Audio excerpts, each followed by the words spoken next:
অর্থ পাচার, কর ফাঁকি ও দুর্নীতির অভিযোগে দেশের শীর্ষ 10 শিল্প গ্রুপের বিরুদ্ধে মামলা করার সিদ্ধান্ত নিয়েছে সরকার। 11টি সংস্থার যৌথ তদন্তে অভিযোগের প্রাথমিক প্রমাণ পাওয়ার পর এই সিদ্ধান্ত নেওয়া হয়েছে। তদন্তের আওতায় রয়েছে S Alam, Beximco, Nabil, Summit, Orion, Gemcon, Nassa, Bashundhara, Sikder ও আরামিড গ্রুপ। পাশাপাশি এসব প্রতিষ্ঠানের শীর্ষ ব্যক্তিদের ব্যক্তিগত আর্থিক লেনদেনও তদন্ত করা হয়েছে।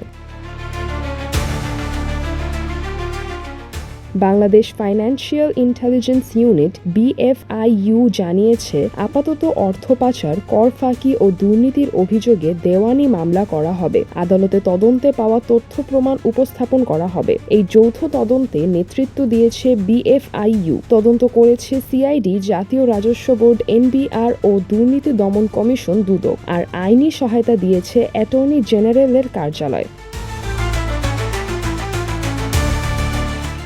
এদিকে তদন্তের অংশ হিসেবে সংশ্লিষ্ট বেশ কয়েকটি ব্যাংক হিসাব জব্দ করা হয়েছে।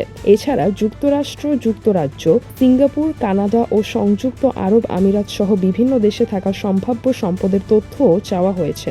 সরকারের লক্ষ্য অবৈধভাবে বিদেশে পাচার হওয়া অর্থ আইনি প্রক্রিয়ায় দেশে ফিরিয়ে আনা এবং আর্থিক অনিয়মের সঙ্গে জড়িতদের বিরুদ্ধে প্রয়োজনীয় ব্যবস্থা নেওয়া। সিদ্রাতুল আভা, দৈনিক আওয়ার বাংলাদেশ।